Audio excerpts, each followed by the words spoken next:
The North American Soccer League, or NASL, was a somewhat unusual part of the history of international football.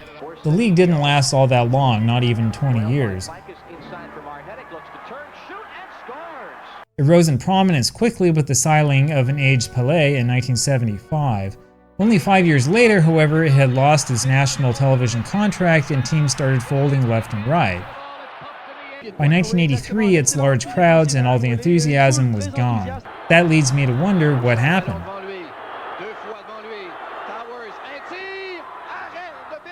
There are a couple of conventional answers, including answers that likely will come straight to your mind. However, when you look at the NASL in the context of other professional sports leagues in the United States at the time, you'll start to realize that the answers are not quite as straightforward as you thought. As much as we like to consider the NASL a joke in hindsight, the truth is that it was following a financial model that had worked for other leagues in other sports. Blame it all on the American Football League. So the AFL, which was formed in 1960, was created to break the National Football League's monopoly and create a better quality competing product. While it started slowly, the AFL actually gained a foothold for itself by the late 1960s.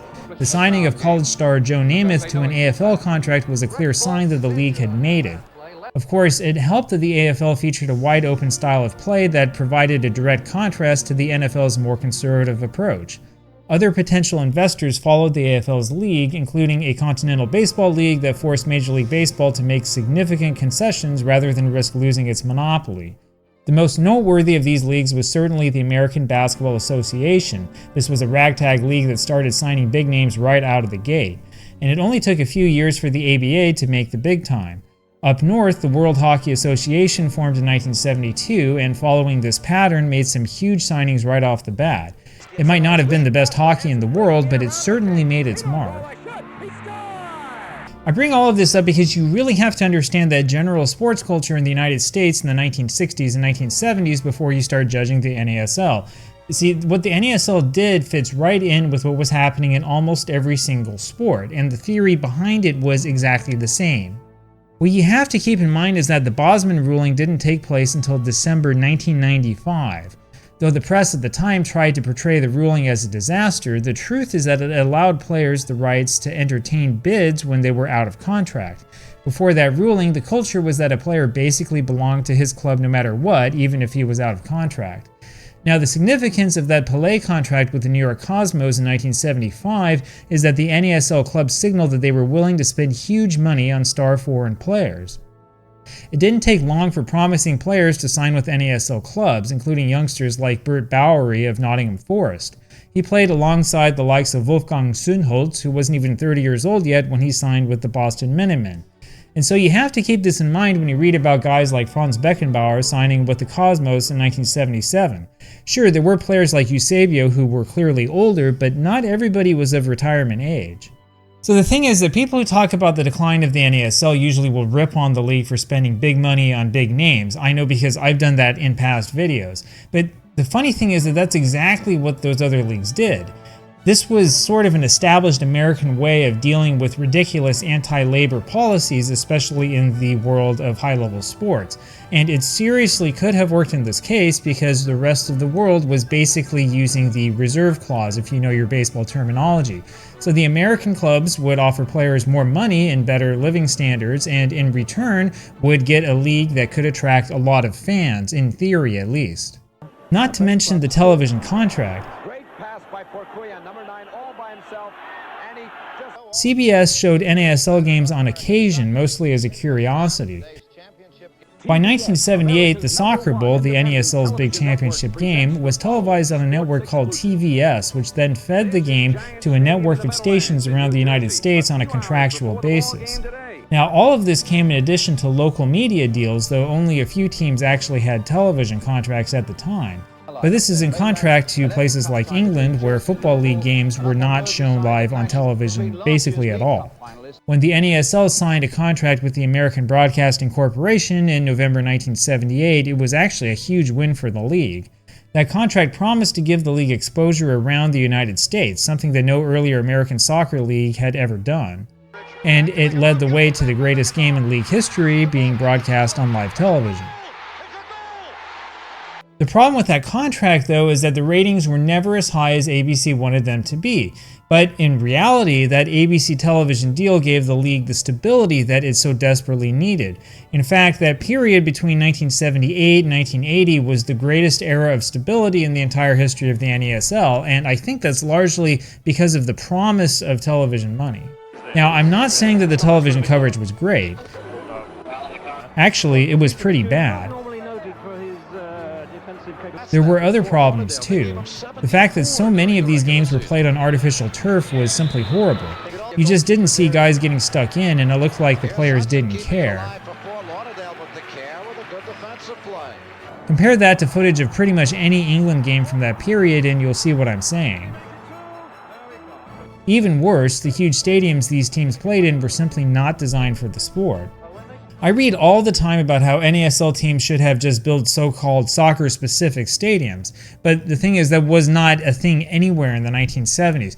And you have to keep in mind that most of the stadiums that NASL teams played in were owned by local municipalities. Nobody had the money to get the real estate to build a stadium in like New York City, let alone the money to build the actual stadium itself. Now, there were signs of problems from the beginning. For example, this May 1978 game at Soldier Field in Chicago between New England and Chicago should have had a large crowd. I mean, this was the golden age of the league after all. But only about 1,500 people bothered to show up. The next year, on April 19th, only about 600 people went to the massive Astrodome to see the Houston Hurricane beat New England 3-0. But that was because of torrential rain and flooding throughout the Houston area, so bad that 1,500 families had to be evacuated. The start of that game was delayed because the rain prevented many of Houston's own players from arriving to the stadium on time. It got even worse in 1980, though, when only 250 people showed up to see the New England team play Memphis in the freezing cold. This was around the time that the bad news really started to catch up with the league. Sure, the owners were splashing silly money around on big names like it was a game of Monopoly, but the reason why is because they were optimistic about big future paychecks and bigger television contracts. The thing is, that's precisely the sort of thing that helped the AFL reach success in the mid and late 1960s, but it didn't happen. You see, the problem is that ABC wanted the NASL to be a hit right off the bat. ABC had absolutely no interest in televising any team that wasn't the New York Cosmos.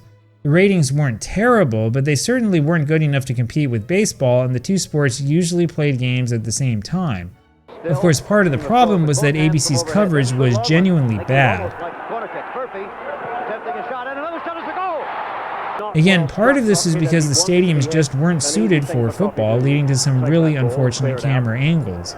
Part of the problem is that the beautiful sport just doesn't look good on artificial turf.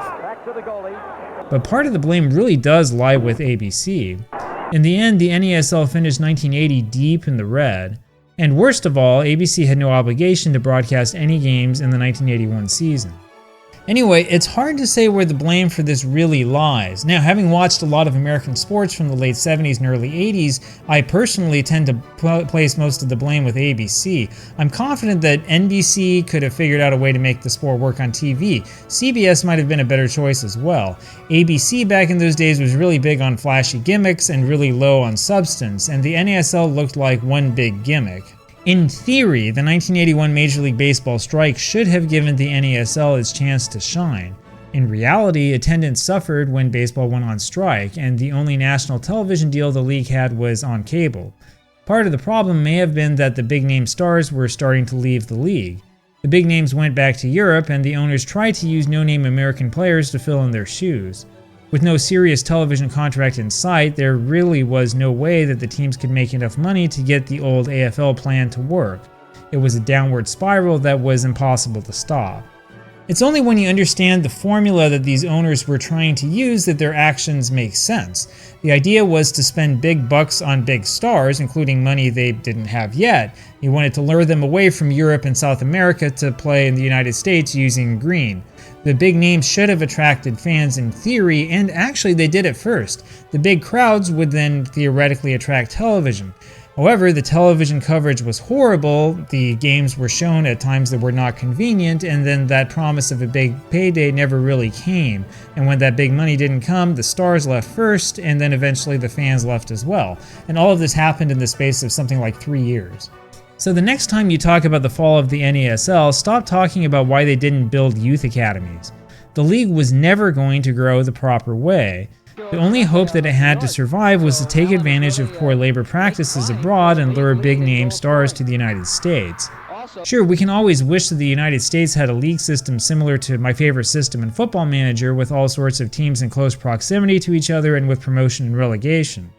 The NASL, though, was following an established pattern that had succeeded in other sports in the United States. The idea was to lure good players to the new league by taking advantage of poor labor policies in the other leagues. And honestly, the fact that so many good players ended up coming to the United States should be seen as a success, not as a failure. And the other thing you have to remember is that it seriously almost worked. And I'm dead serious when I say that this league probably would have succeeded if it hadn't chosen to work with ABC.